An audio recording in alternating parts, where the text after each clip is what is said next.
여러분 시작하겠습니다. 오늘 정말 우리 중요한 그 시간을 갖게 되었습니다. 안중성 박사님은 여러분들 너무나 유명한 우리 시대 해운 조선 분야의 그루십니다. 한국해양대학을 이제 11기로 졸업하시고 현대중공업에 계시면서 또 MIT의 박사님이십니다.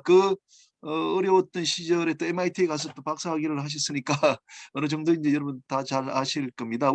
우리 모임에서 사회제입니다. 2020년 10월 17일 날 해양 강국의 꿈 끝없는 열정으로 또 발표를 해 주셨습니다. 그래서 우리 바다 저자 전문가의 대화 제1권 책에 그 내용이 이제 수록이 되어 있습니다. 주로 미국에 계신데 우리 발표를 위해서 이번 주 초에 또 귀국을 하셨습니다. 그러면 우선 좀 축사부터 먼저 좀 듣도록 하겠습니다.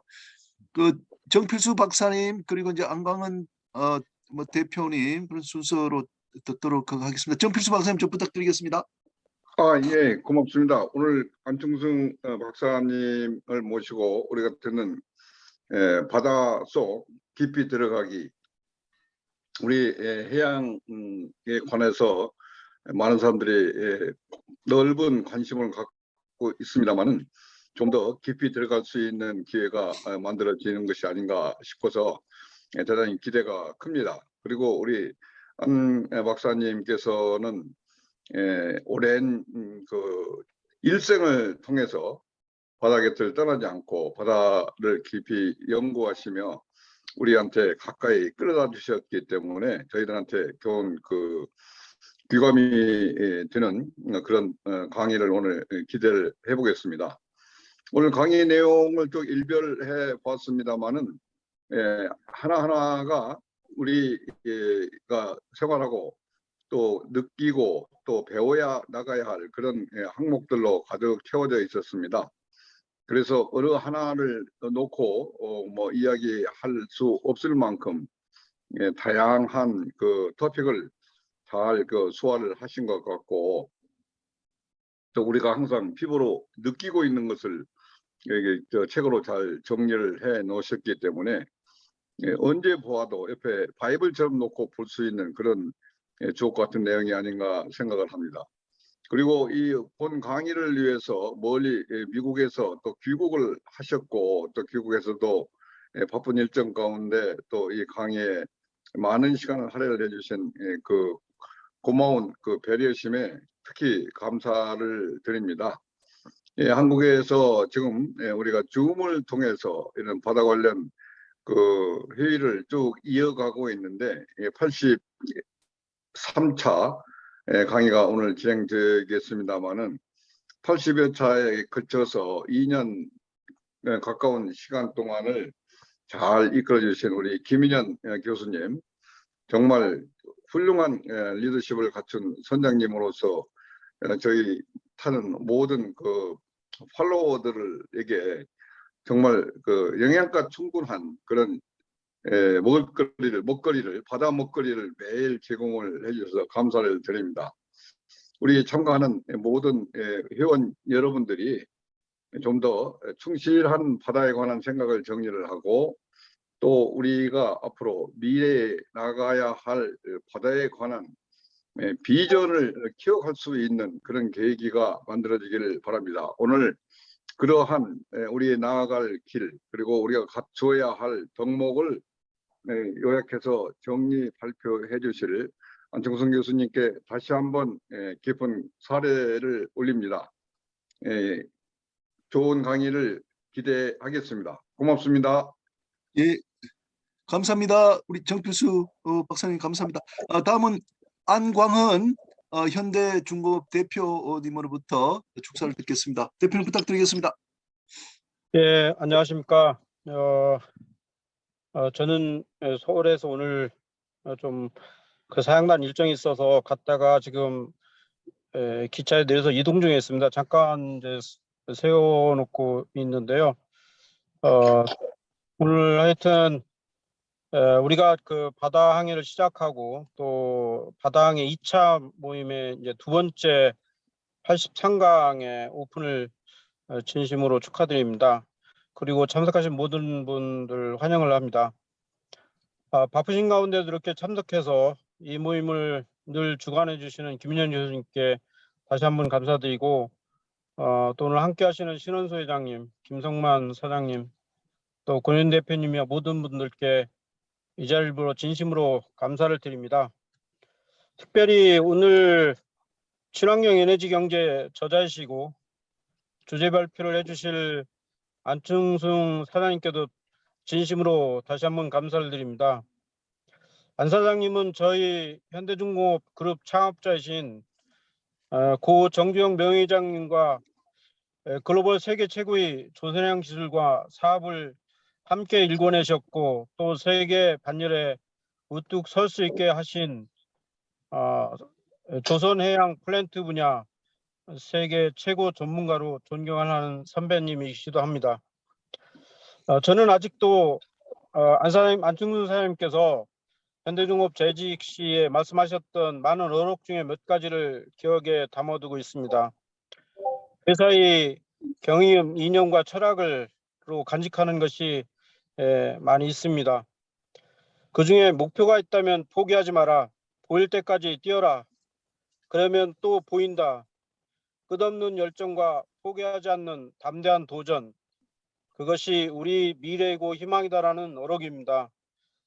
그 말씀 깊이 새기면서 지금도 최고 경영자로서의 회사 경영 이념과 철학으로 간직하고 또 이것을 실행하고 있는 중입니다.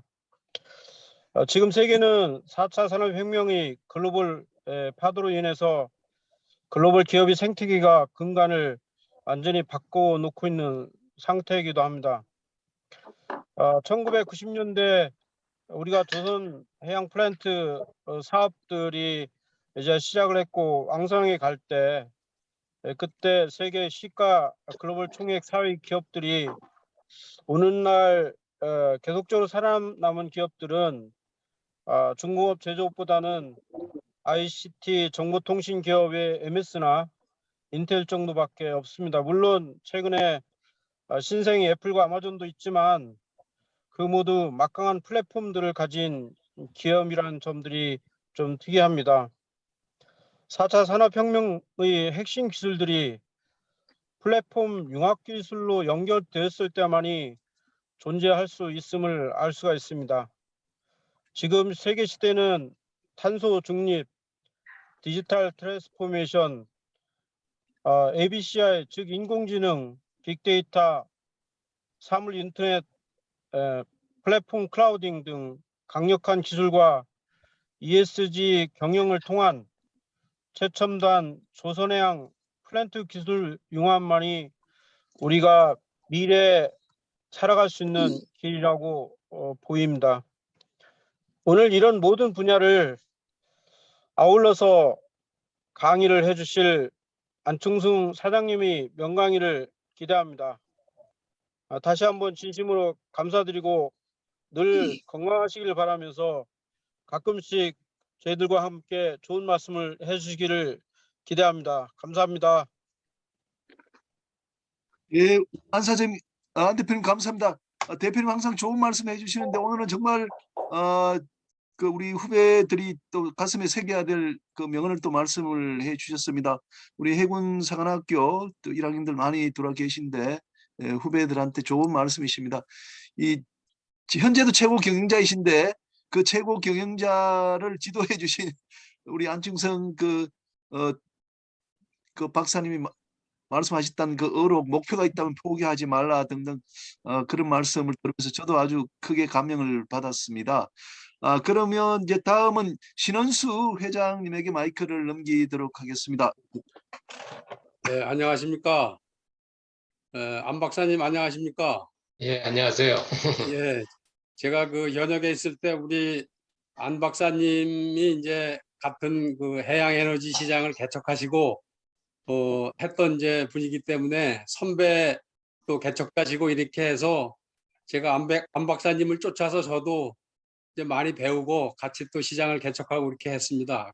옛날 생각이 많이 나는데 특히 안 박사님을 이렇게 뵈니까 그 청춘이라는 키워드가 오늘 좀 맞는 것 같습니다. 오늘 여기 또 보니까 해군사관학교하고 젊은 또 분들이 많이 들어와 계신 것 같은데 오늘 이 자리에는 적어도 한 세 가지의 세대가 같이 하는 자리인 것 같습니다.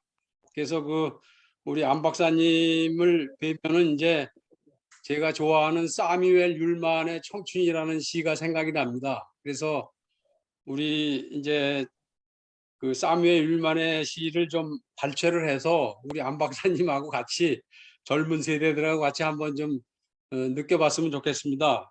제가 발췌해서 간단하게 시 몇 기절을 말씀드리겠습니다. 청춘 사뮤엘 율만 나이를 먹어서 늙는 것이 아니라 이상을 잃어서 늙어간다네. 너나 없이 우리 마음속에는 영감의 수신탑이 있어 아름다움, 희망, 용기, 힘의 전파를 받는 한 당신은 청춘이라네. 그러나 영감은 끊어지고 마음속에 싸늘한 냉소의 눈은 내리고 비탄의 얼음이 덮여올 때 스물의 한창 나이에도 늙어버리나니 영감의 안테나를 높이 세우고 희망의 전파를 끊임없이 잡는 한 여든의 노인도 청춘이라네. 이 시가 우리 안 박사님한테 딱 어울리는 것 같습니다. 하여간 오늘 이렇게 강의를 해주시는 거에 감사를 드리고요. 항상 건강하시길 바라고 우리 이제 안 박사님은 이제 제가 기억하는 거는 우리 해양에너지 시장을 같이 개척할 때 인도양 시장을 이제 개척을 하면서 해양 턴키 프로젝트의 레퍼런스를 쌓아가지고 그 레퍼런스를 통해서 이제 현대나 대우가 다시 세계 시장으로 나간 거기에 길을 열어주신 분이 우리 안청순 박사님이십니다. 그래서 항상 존경하고 항상 건강하시길 빌고요. 오늘 특히 강의 내용을 이제 이렇게 보니까 지금 시대적으로도 여러 가지 정세 변화 또 국가주의 중심의 이제 정세 이런 거가 이제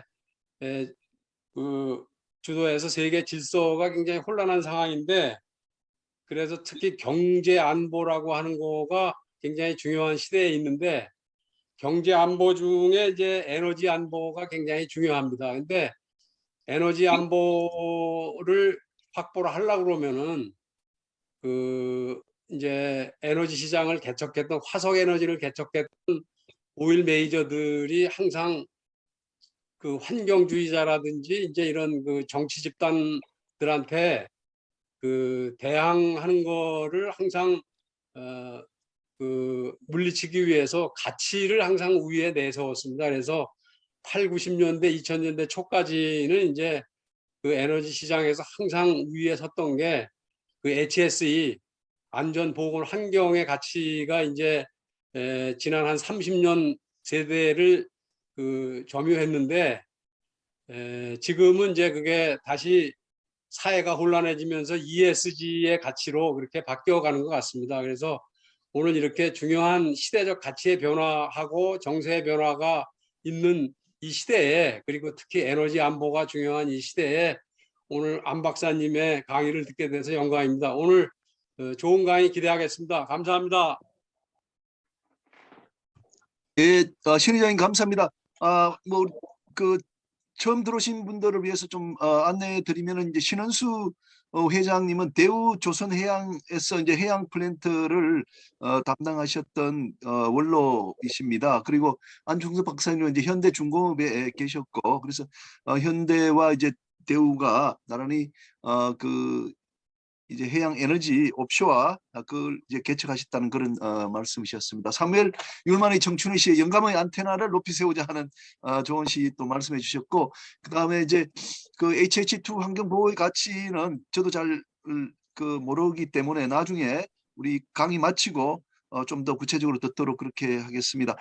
다음은 우리 해운 쪽에 원로이신 김성만 전 현대상선 HMM 사장님으로부터 인사 말씀을 듣도록 하겠습니다. 김성만 사장님 선배님 계시나요? 지금 보이시지 않는데.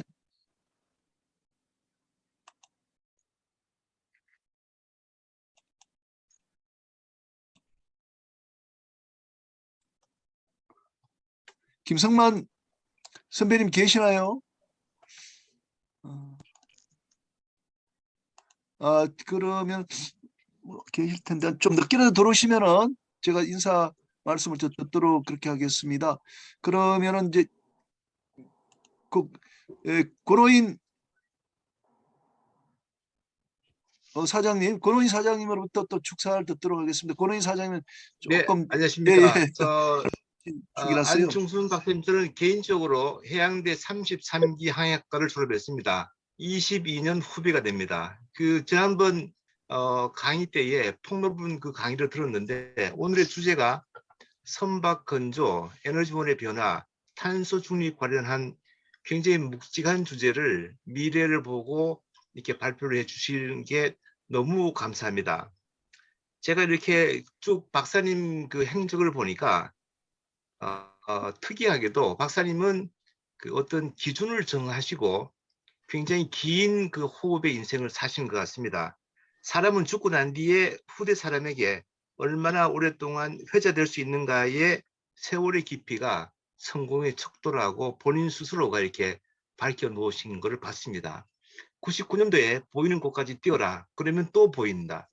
2010년도에 해양 강국의 꿈, 끝없는 나의 열정, 같은 내 해양 프렌트의 활성화, 업계에 계시면서 이렇게 책으로 그 삶의 여정을 다 그려내셔서 후학들에게 큰 참고가 되고 또 미래에도 그 배워서 익힐 수 있는 좋은 계기가 되는 것 같습니다. 저는 개인적으로 해운 조선 분야가 우리 일반 국민들한테 많이 알려지지 않는 게 늘 안타까운데 박사님께서는 이런 그 역할이 해양 커뮤니케이터의 선구자 역할을 하시는 것 같습니다. 해양 커뮤니케이터를 정부에서 공식화하면은 참 좋겠다는 생각이 듭니다. 저는 해운 쪽이 전공인데 해양 조선은 도구를 만드는 분야인 것 같습니다. 도구가 있어야 해운이 가능한데 그 도구 만드는 게 미래가 보일 수 있는 그런 분야인 것 같습니다. 오늘 박사님 그 강의를 기대하면서 후학의 한 사람으로서 굉장히 기쁘고 설레는 마음으로 강의 청취하도록 하겠습니다. 고맙습니다. 예, 감사합니다.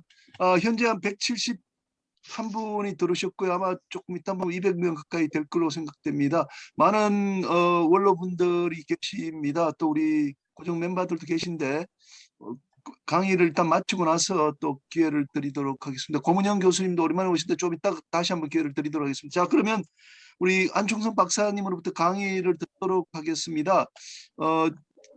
PPT가 준비가 안 됐기 때문에 목차를 일단 우리가 띄워 가지고 목차를 보면서 이제 박사님께서 이제 강의를 하시도록 하겠습니다. 일단 그 박사님 좀 소개 말씀부터 먼저 좀 하시고 화면을 띄워서 발표하도록 하겠습니다. 박사님 부탁드리겠습니다. 예, 좀 여러분들이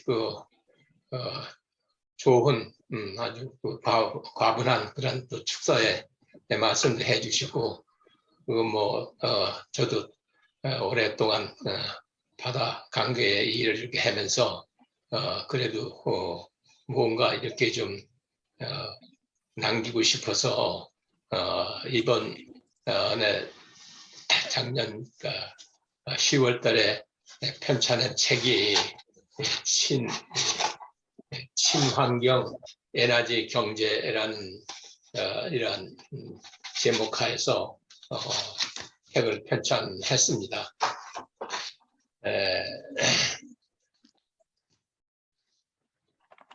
우선 저는 돌이켜보면은 한국에서 태어난 것이 다행이고 무척 자랑스럽게 생각을 합니다. 우선 2차 대전이 끝나고 나만이라도 이승만 박사가 대한민국을 건립하고 6.25 전쟁으로 낙동강까지 밀렸다가 백어더 장군의 인천 상륙작전으로 압록강까지 북진했으나 중공군의 인해전수로 다시 밀려 현재의 위치에서 정전 협정을 했습니다.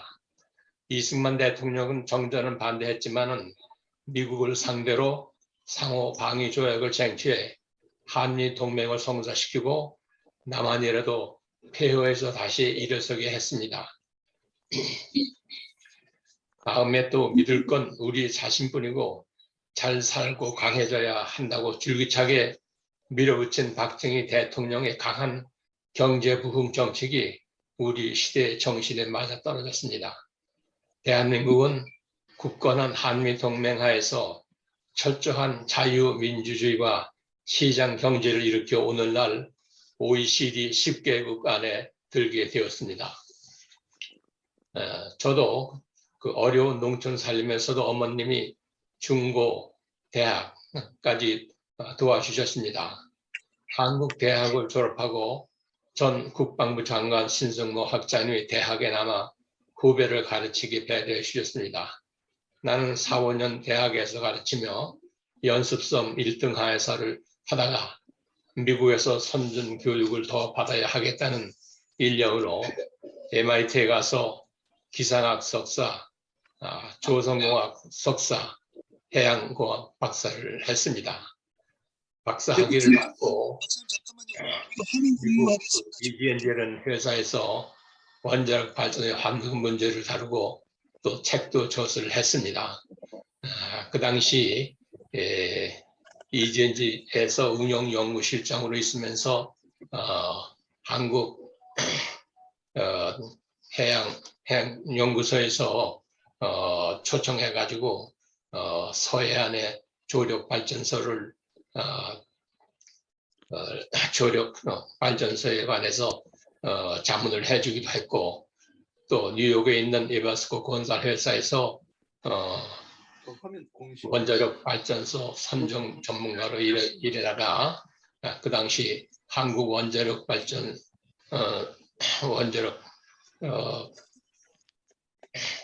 발전소의 그 입지 선정 문제로 한국에 와서 참여하기도 했습니다. 78년 정주영 회장이 불러 현대중공업에서 불모의 해양 사업을 일으켜 세계적 조성 해양 사업 회사로 키웠습니다. 해양 플란트 총괄 사장을 역임하고 카이스트 특훈 교수, 한국해양대학 석좌 교수로 후배 양성에도 이력을 담당했습니다. 이 모든 것이 내가 대한민국에서 태어나고 여러 사람의 도움을 받아 나의 기량을 마음껏 발휘할 수 있어서 가능했습니다. 지금 전 세계가 코로나 팬데믹 극복과 탄소 제로 달성을 위해 싸우고 있습니다.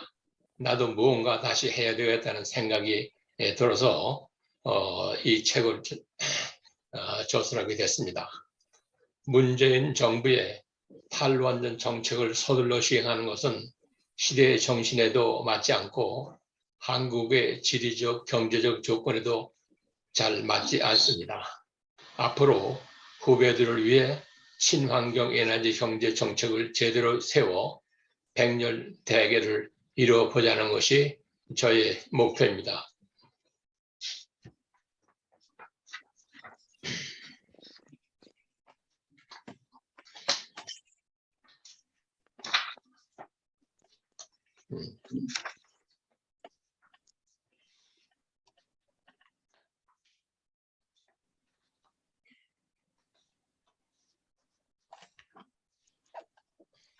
네, 박사님 계속하시면 됩니다. 예. 친환경 에너지 경제라는 책은 제가 10번째 집필하는 책입니다. 20세기 땐 뜻하지 않게 온 세상이 인류사 초유의 코로나 팬데믹 사태를 겪게 되었습니다. 이러한 코로나 팬데믹과 탄소 중립의 세계적 대전을 맞아 우리나라의 앞날을 내다보며 제대로 된 에너지 정책을 세우는 것이 어느 때보다 중요한 일입니다. 이에 10번째 저선 친환경 에너지 경제는 우리나라 실정을 바로 살펴보고 한국 실정에 맞는 에너지 정책을 제대로 세워 우리나라의 에너지 정책을 바로 잡자는 의도로 저술한 책이며 후세들이 깨끗한 공기를 마시며 전기를 풍족하게 쓰도록 하려는 것입니다. 특히나 우리나라 에너지 정책을 실제로 다룰 차기 정부 지도자들도 참고가 되기를 바랍니다. 그래서 서문에서는 이 책을 저술한 그런 그 동기를 기술을 했습니다. 그리고 1장은 ESG 경영시대 한국의 모든 기업과 국가는 친환경적이고 사회적 책임과 봉사하는 정신으로 윤리 경영을 해야 한다는 시대의 정치를 담았습니다. 2장에는 미국이 돌아왔다. 미국 우선주의로 당선된 트럼프 대통령은 반환경적이고 코로나 대책에 소홀하며 정통 민주주의를 무시한 채 재선에 실패하였지만은 친환경적인 바이든 대통령이 당선되면서 미국이 이끄는 다자주의로 전환하고 한국에 미친 이런 영향을 달았습니다.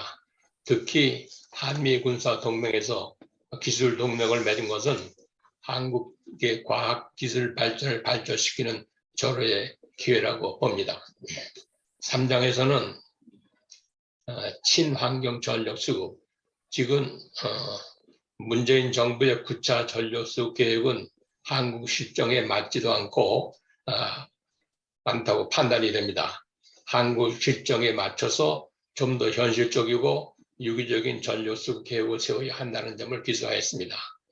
탈석탄은 맞지만 탈원전은 틀렸습니다. 친원전이어야 되고 한국 실정에 맞는 재생에너지여야 합니다. 4장에서는 원자력 발전소 2050년 탄소중립 목표를 달성하기 위해 세계 및 미국의 원자력 발전소 동향과 한국의 우수한 원자력 기술을 더 안정적으로 유지 발전하고 미래 기술로 소형 원자력 발전소, 핵융합 발전소, 부유식 원자력 발전소 등을 발전시켜야 합니다. 5장은 해상풍력, 미국과 북해의 해상풍력을 살펴보고 한국도 부유식 해상풍력을 철저히 검토 실험한 다음 부유풍력단지, 플로팅 윈드 팜을 많이 만들어 발전시켜야 합니다. 태평에 견딜 수 있는 부유체와 계류 시스템으로 스마트 모니터링 앤드 매니지먼트를 개발해야 합니다. 6장에서는 친환경 차와 수소 산업 전성 시대라는 제목으로 한국의 그 심각한 미세먼지 문제를 해결하기 위해 친환경적인 수소차, 전기차로의 전환 문제를 다루고 수소 에너지를 더 개발해서 한국의 자원 빈곤 문제를 해결하자는 것입니다. 7장은 친환경 해양사업, 코로나 시대를 겪으면서 친환경적인 해양산업, 특히 친환경 조성 강구, 해양 플랜트 산업의 대처, 해양자원 개발, 해운 산업 리더 국가로 증진, 부산항해 미세먼지, 해양 인재 양성 문제를 다뤘습니다. 8장은 전 세계인이 함께 싸워야 할 대전, 2020년에 출현한 코로나 팬데믹과 기후온난화, 즉 탄소 중립 문제를 전 세계인이 공동으로 대처하고 특히 한국에 미친 심각한 경제 상황과 미세먼지 문제를 다뤄 후세들이 깨끗한 공기를 마시고 세계적인 전염병에서 해방되기 위함입니다.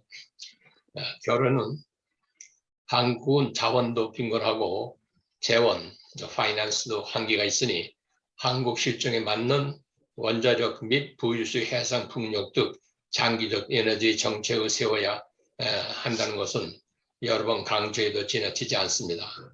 결론에서는 상기 내용들을 종합적으로 정리하고 한국의 정치 지도자들이 에너지 정책, 부동산 정책, 경제 부흥 정책, 청년 실업 문제 등 미래 비전과 시사구제 정책을 실현하기를 바란다는 그런 내용입니다. 근데 이제 좀 더 구체적으로 들어가서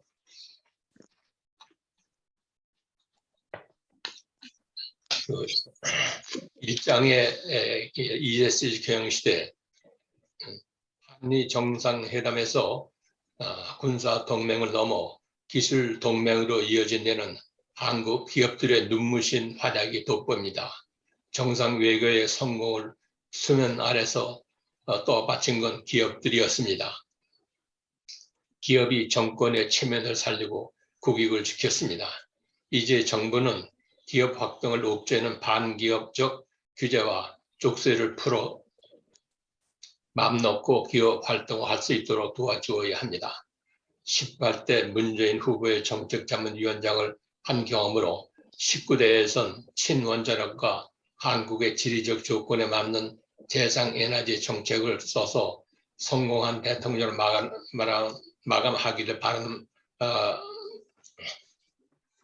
바라는 마음으로 유튜브도 하고 편지도 보냈지만 채택하지를 않았습니다.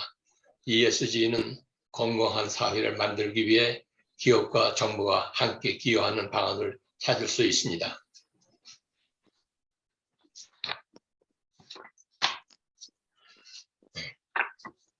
그런데 다행히 이번 윤 대통령에서는 저의 친히 책의 여러 부분을 많이 인용을 한 것 같습니다.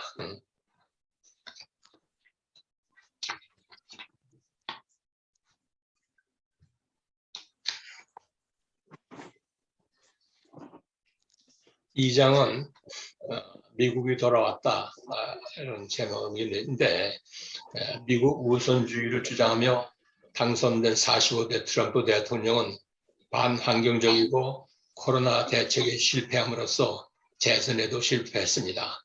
46대 조 바이든 대통령은 친환경적이고 다자주의로 자유민주주의 국가들과 탄소 중립 문제를 실천하겠다고 했습니다.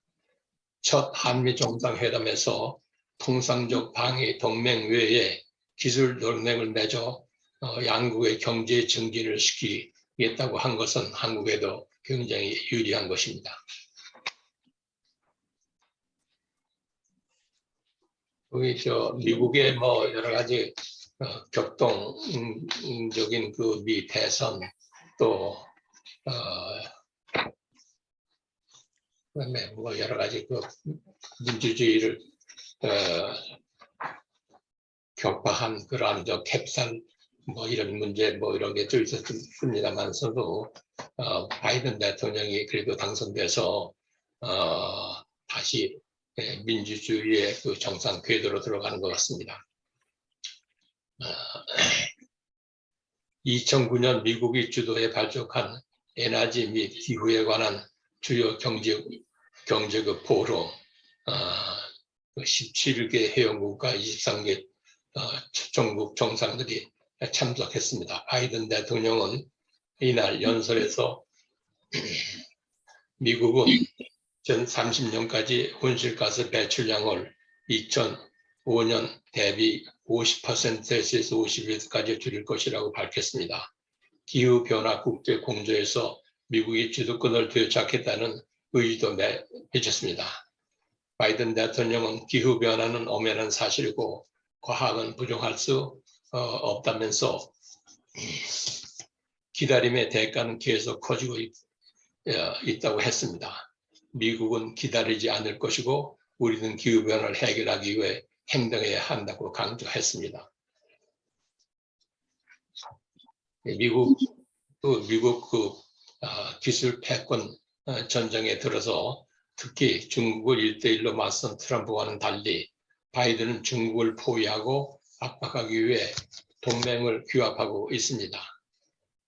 한국도 이번에 윤 대통령이 당선됨으로써 또 미국하고의 더 긴밀한 동맹을 또 맺을 것이고 하지만은 또 중국을 하고는 우리 경제 문제가 결례이기 때문에 중국과도 또 그걸 현명하게 처리를 해야 된다고 봅니다.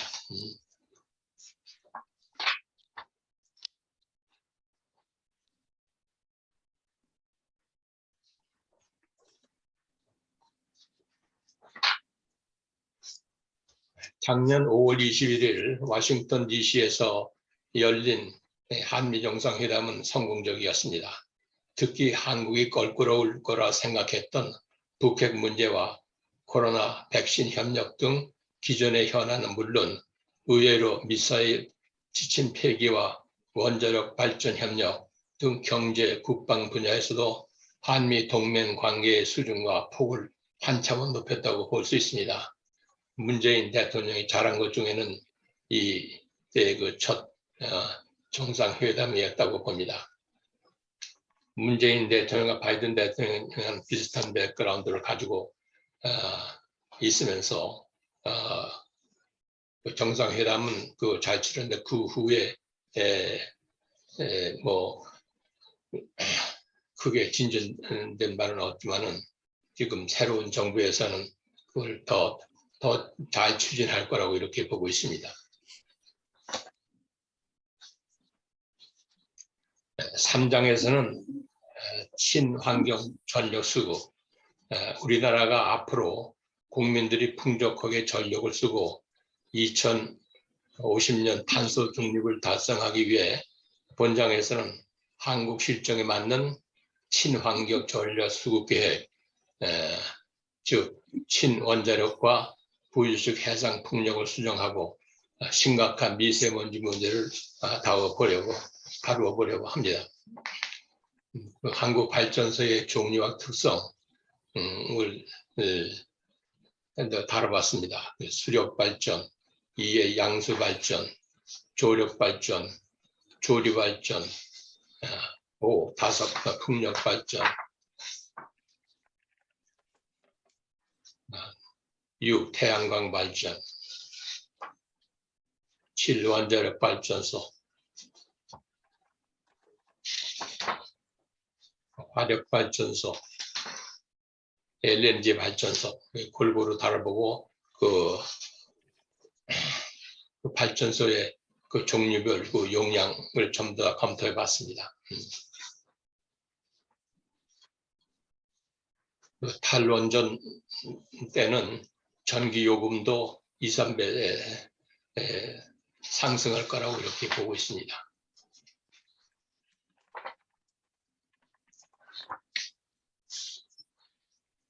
문재인 정부의 탈원전을 하고 신재생 에너지로 70%씩 한다는 것은 그건 너무나 그 터무니없고 이론적입니다. 2034년까지 해도 신재생 에너지가 한 10% 정도밖에 되질 않습니다. 그 다음에 그 미세먼지는 내연기관 자동차, 공장에서 발생하는 질소 산화물, 석탄 화력 발전소 발생하는 이산화, 그리고 중국 발생 미세먼지와 몽골 황사의 유입 등 그 발생 원인이 매우 다양합니다. 그래서 이러한 것을 특히 중국 몽고 황사 유입 등 이런 거는 중국, 일본 함께 대처해야 된다고 이렇게 보고 있습니다. 4장에서는 원자력 발전소에 대해서 좀 상세하게 기술했습니다. 한국 사회에서 원자력 발전소만큼 논란이 되고 있는 에너지원은 없다고 해도 과언이 아닙니다. 다른 에너지원에 비해서 현재까지 저렴한 비용의 발전 및 유지가 가능한 것이 원자력 발전소이며 사고가 나면 가장 위험하면서도 가장 고도의 집약적인 기술이 필요한 에너지 자원입니다. 한국의 원자력 에너지 정책이 객관적인 사실 및 자료에 초점을 맞추기보다는 이념적으로 찬반이 양분되어 있습니다. 특히 그러니까 전 정부가 너무 성급하게 탈원전이라는 프레임으로 원자력 발전 비중을 급격히 줄여나가고 한국의 지리적 여건에 잘 맞지 않는 재생 에너지, 즉 태양광 및 풍력을 충당하는 것이 잘못된 것이었습니다. 여기 좀 더 구체적으로 원자력 발전소의 최신 동향, 미국의 원자력 발전, 일본의 원자력 발전, 중국의 원자력 발전, 독일의 원자력 발전, 프랑스의 원자력 발전 좀 검토해 봤습니다. 원자력 발전의 신규 건설은 2011년 후쿠시마 원전 사고 이후 주춤하다가 다시 소폭 증가하고 있습니다. 이는 중국 일 신흥국의 원전은 대폭 증가하는 반면 선진국의 경우에는 다소 주춤하고 있습니다. 이 원자력 발전소의 면허 과정,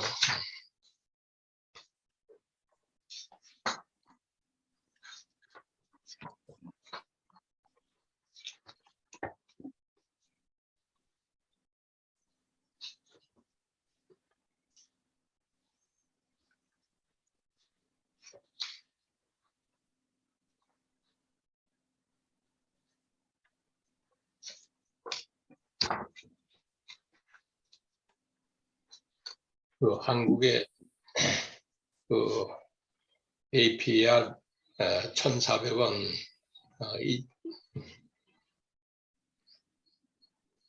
2017년 10월 APR 1400의 유럽 수출형 원전인 EU APR의 표준 설계가 유럽 사업자의 인증을 받았고 또 미국에서도 인정을 받은 아주 우수한 원자력 발전소입니다. 그래서 UAE에도 4개나 수출을 하고 상당히 아주 우수한 그런 원자력 발전입니다.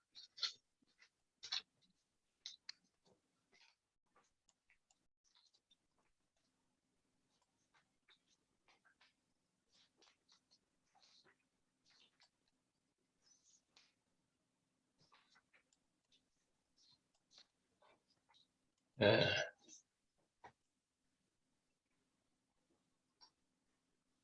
5장은 해상풍력에 대해서 기술했습니다. 해상풍력은 대부분 고정식이고 부유식은 더 많이 개발되어야 합니다. 해상풍력의 선두주자인 EU 북해와 미국의 현 상황을 검토해 보았습니다. 한국엔 지리적, 경제적 여건상 대단히 전력을 수급하기 위해선 공해상에 몇백 개의 부유식 풍력기를 조정해야 합니다. 한국은 태풍이 자주 통과하기 때문에 우선 8메가와트급 부유식 해상 풍력기를 실증하여야 하는데 아직 기본 설계도 안 되어 있는 상태입니다. 현대중공업, 삼성중공업, 두산중공업에서 시도하는데 몇백 대의 부유식 해상 풍력을 스마트하게 운영하려면 아직 갈 길이 멉니다.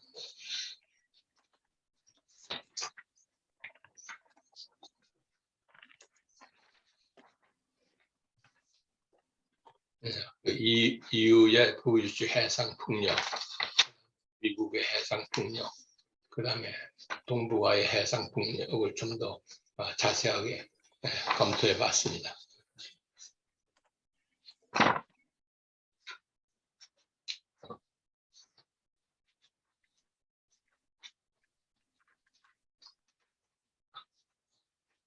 육장에서는 친환경차와 수소산업 전성시대를 다뤘습니다. 미세먼지의 주범은 가솔린으로 운전하는 내연기관차, 석탄화력발전소, 중국과 몽고에서 유입하는 황사 등입니다. 한국은 15년 내에 신환경차, 전기차, 수소차로 전환하고 자원 빈국인 한국에서 석유와 LNG를 전량 수입하는데 이마저도 고갈 위기에 대비해 수소산업 개발에 박차를 가해야 합니다. 지난 9월 9일 현대자동차 그룹을 비롯 15개 기업이 수소기업 협의체를 발족하고 자동차를 넘어 철강, 에너지 등 2종 산업에 이른 포괄적인 협력을 통해 수소산업 생태계를 구축하기로 했습니다.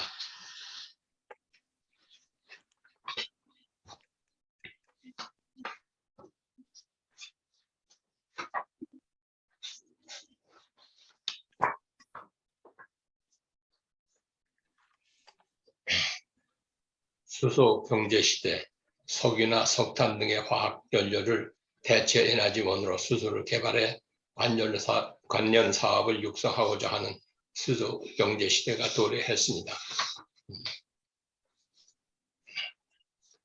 수소 산업이라는 수소 산업이 신재생 에너지의 키워드가 떠올랐는데 우리나라에서는 수소 경제 활성화 로드맵을 발표하고 수소 모빌리티, 연료 전지, 수소 충전소, 수전 분야를 수소 육성 분야로 선정해 R&D를 지원하고 특구를 주정하는 등 수소 산업 개발에 박차를 가하고 있습니다. 수소 에너지는 생산, 운송, 활용까지 광범위한 생태계를 이루고 있어 수소 산업으로 일컬어집니다.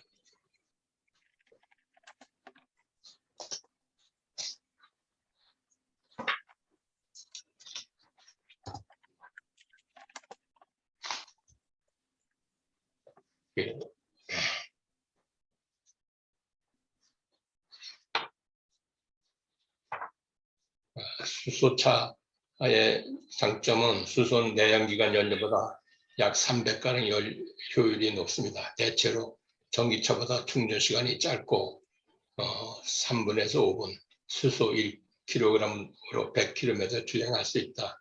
또 친환경차로서 탄소 발생량이 거의 없습니다. 그리고 자원이 무제한이기 때문에 수소 동력 자동차의 연료 전지는 석유나 석유 같은 전통의 연료가 필요 없습니다. 도로에 수소차 1만 대가 주행하면 나무 60만 그루를 심는 것과 동등한 탄소 감소 효과가 나온다고 합니다.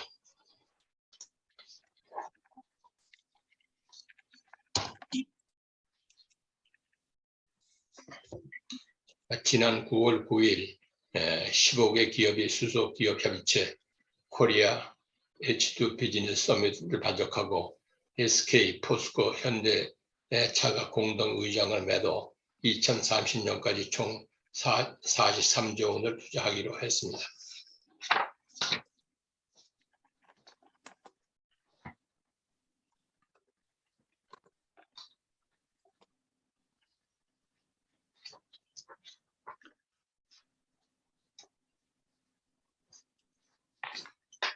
네, 8장에서는 전 세계인이 함께 싸워야 할 대전, 이제 시각을 넓혀 더 큰 눈으로 우리가 사는 지구로 돌아보면 우리가 사는 지구는 온난화 현상으로 이상기후가 수시로 세계 도처에서 생기고 있습니다.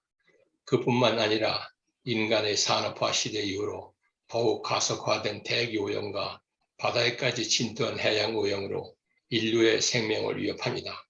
이러한 문제들은 전 세계인이 함께 힘을 모아 치러야 할 미션이며 짧은 시간 내에 쉽게 해결될 수 없는 장기전이지만 우선 우리 세계인 모두는 2050년 탄소 중립을 목표로 국가별로 최대한 노력을 기울여야 합니다. 이상 기후변화로 인해 직접적 피해뿐만 아니라 간접적 영향으로 세계 어디서나 불시의 대형 사고가 일어날 수 있습니다. 2019년 말 중국 우한에서 발생한 코로나19와 2020년 10월 인도에서 변이된 델타 변이 바이러스가 전 세계에 엄청난 혼란과 충격을 주고 있습니다. 각국마다 빗장을 잠그고 국민들이 이동을 금지시키는 등 세계인을 혼돈의 동안에 쏘아 몰아넣고 있습니다. 눈에 보이지도 않는 세계인을 상대로 전 세계가 싸우는 3차 세계대전을 할 수 있습니다. 이는 인종, 국경, 차별 없이 사랑을 통해 급속도로 전파하기 때문에 한 나라에서 끝난다고 해서 끝난 것이 아닙니다. 이 또한 전 세계인이 힘을 모아 극복해야 될 글로벌 전쟁입니다.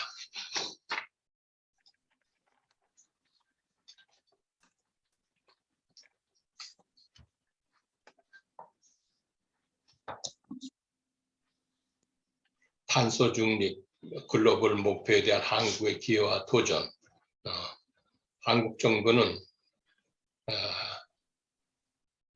지난 10월 말 2005년 실질 배출량을 제로로 만드는 탄소 목표를 채택했다고 선언해 국제사회의 책임 있는 나라 리더십을 보여주었습니다.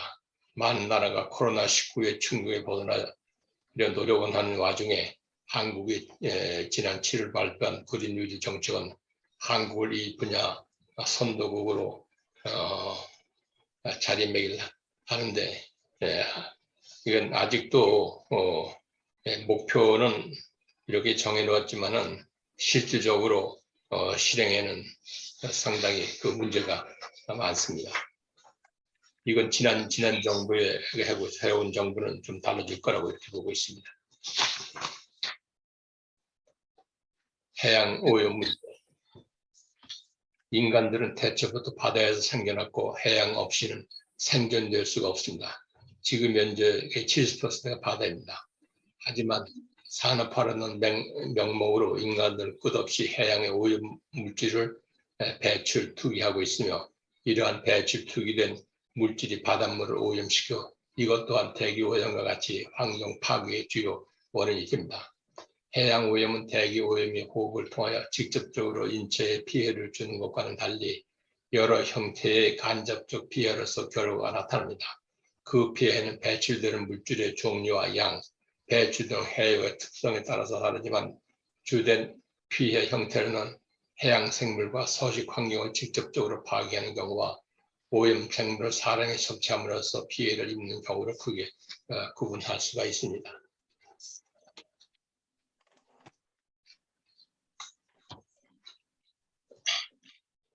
코로나 팬데믹 출현 2019년 말 중국 우진에서 발생한 코로나19는 전 세계 185개국에서 지금 누적 환자가 뭐 지금 5억인 이렇게 얘기하고 있는데 이것도 빨리 해결해야 될 이런 문제입니다.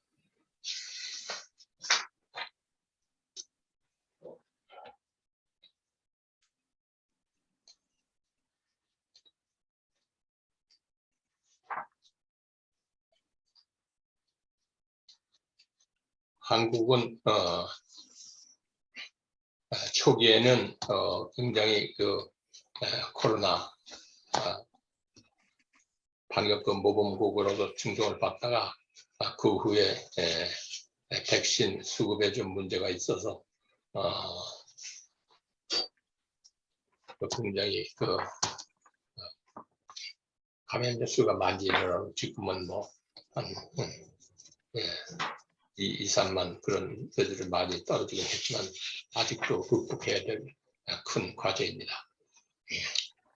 정부는 디지털, 뉴딜, 3대 핵심 산업, 바이오 헬스, 미래차, 시스템 반도체, 탄소 중립 지원 등 경제 효력에 집중하여야 합니다.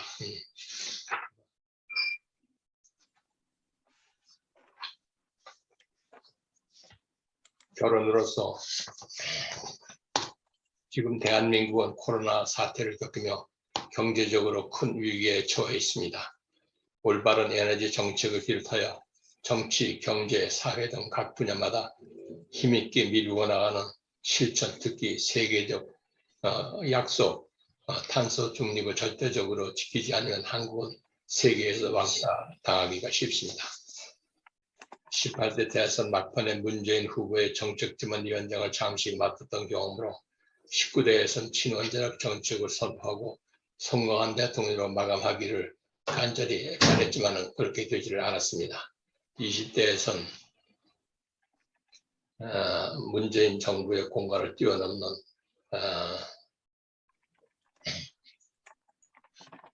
국민의힘에서 자유민주주의 공동체의 미래를 개척할 실사구시 친원자력과 한국의 지리적 경제 조건에 맞는 재생 에너지 정책을 실현하리라고 이렇게 보고 있습니다. 너무 커버하는 분야가 많다 보니까는 그냥 두서없이 이렇게 했는데 하여간 우리가 지금 이제 마지막 살고 있는 지구 온난화 문제라든지 코로나 이런 전염병 문제 이거는 지금 빨리 해결해야 될 이러한 문제인데 난 새로운 정부에서는 잘 대처하리라고 이렇게 보고 있습니다. 뭐 이상 뭐 제 강의는 이걸로 마치겠습니다. 예,